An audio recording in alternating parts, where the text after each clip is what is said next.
کی طرف سے رحمت کی دعائیں لینے کا ذریعہ بناتے ہیں، سن رکھو یہ ضرور ان کے لیے اللہ کے قرب کا ذریعہ، اور اللہ ان کو ضرور اپنی رحمت میں داخل فرمائے گا، بلا شبہ وہ بڑا ہی بخشنے والا، بڑا ہی رحم فرمانے والا ہے۔ میں سوچتی ہوں بڑے افسوس کی بات ہے، ہمیں یہاں کے انویسٹرز پہ تو یقین ہو، یہاں کے بینکوں کی سکیموں پہ تو بڑا یقین ہو، یہاں کی انویسٹمنٹ کمپنی پہ تو بڑا اعتبار ہو، لیکن رب کے وعدے جو اتنے کھلم کھلا قرآن میں ہے یہ ہمیں یقین ہی نہ دلائیں۔ ہم میرے مال میں سے ہم 2.5% تو کیا ہم نکالتے ہوئے سوچیں، اور ہم بچا بچا کے گن گن کے جوڑ جوڑ کے رکھیں۔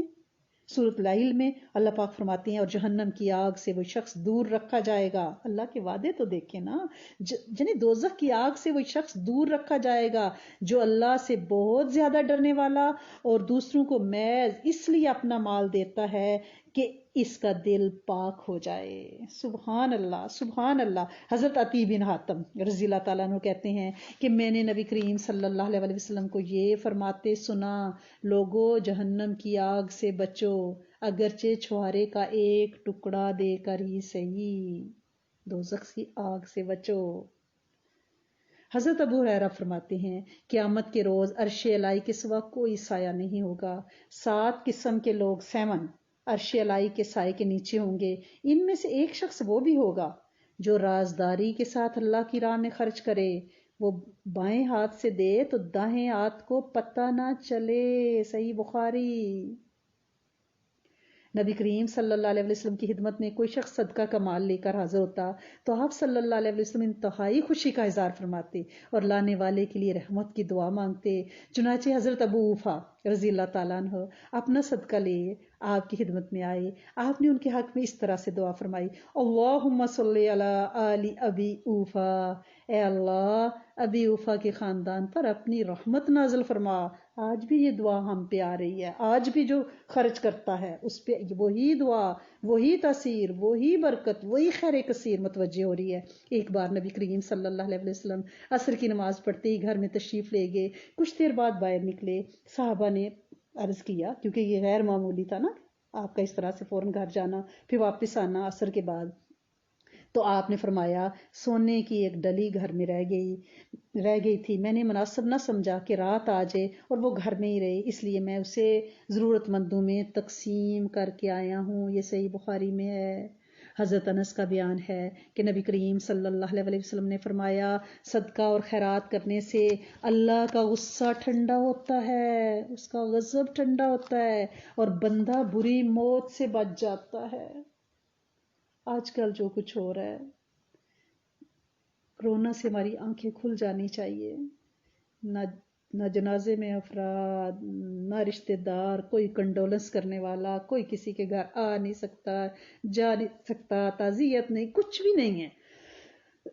اللہ پاک محفوظ رکھتے ہیں یہ، اور انشاءاللہ غضب سے حفاظت ہے، خاتمہ بالخیر بھی ہے، جو کہ بندے کی انتہائی عارضی۔ سیدہ صبا دعا کریں گی انشاءاللہ۔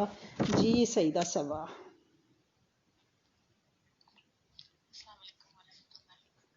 وعلیکم السلام ورحمۃ اللہ وبرکاتہ۔ جیتے رہو بیٹے، خوش رہو۔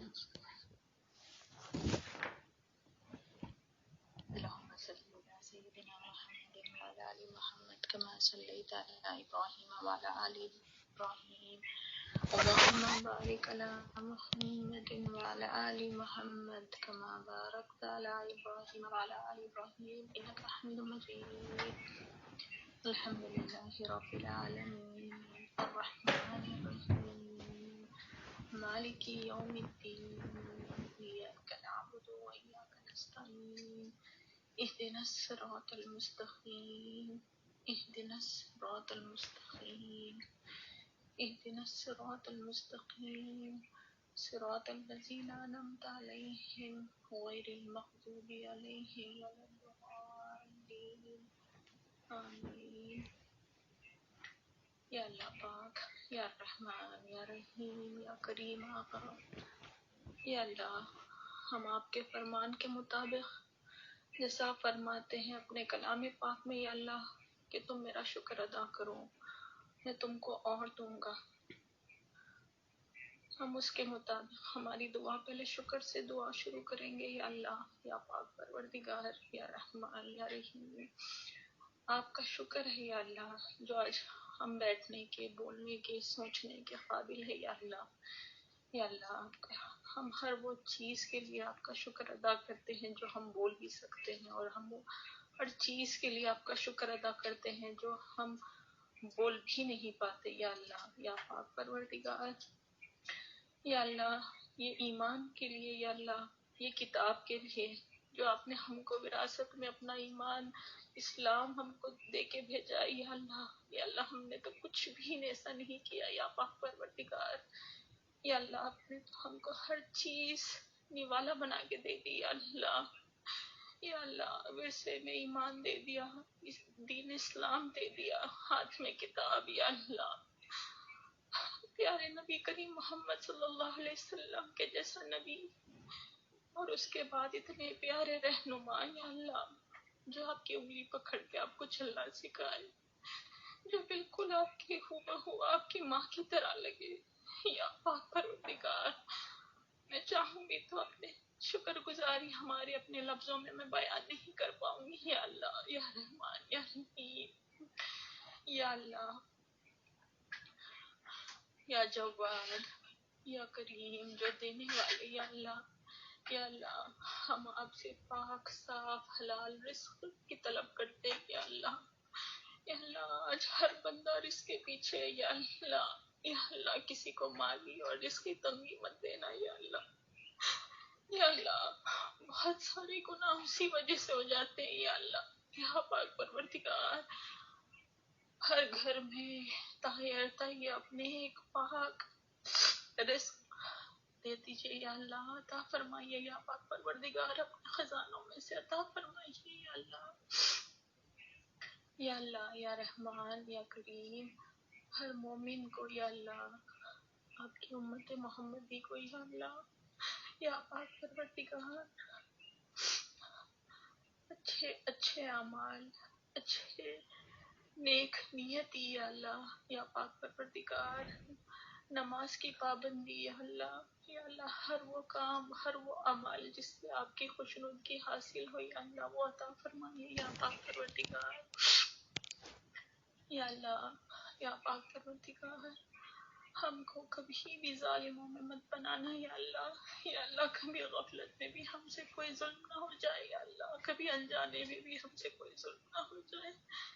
یا اللہ، بھلے ہی ہم مظلوم رہے. یا اللہ، یا پاک پروردگار، لیکن کبھی ہم سے کوئی ظلم نہ ہو جائے. یا اللہ، ہم کو ظلم سے، شر سے، جھوٹ سے، کپٹ سے، یا اللہ، نفرتوں سے، غصوں سے بچا لینا. یا پاک پروردگار، یا اللہ، یا اللہ، یا پاک پروردگار، جب ہم اس دنیا سے جائیں. یا اللہ، یا میرے آقا، تو ہم پہ کسی کا مالی، جانی، لفظی کوئی قرض باقی نہ رہے. یا اللہ، یا اللہ، ہم بالکل ہلکے پھلکے صاف دلی کے ساتھ جائیں. یا اللہ، یا اللہ، کسی کا مالی، فرضی، لفظی قرض ہم پہ نہ ہو. یا اللہ، یا اللہ، یا رحمان، یا رحیم، اللہم اکفینی بحلالک عن حرامک واغنینی بفضلک من سواک. یا اللہ، ہمارے ہاتھ ہمیشہ دینے والے بنانا. یا اللہ، یا اللہ، ہمارے ہاتھ کبھی لینے والے نہ بنانا. یا پاک پروردگار، یا اللہ،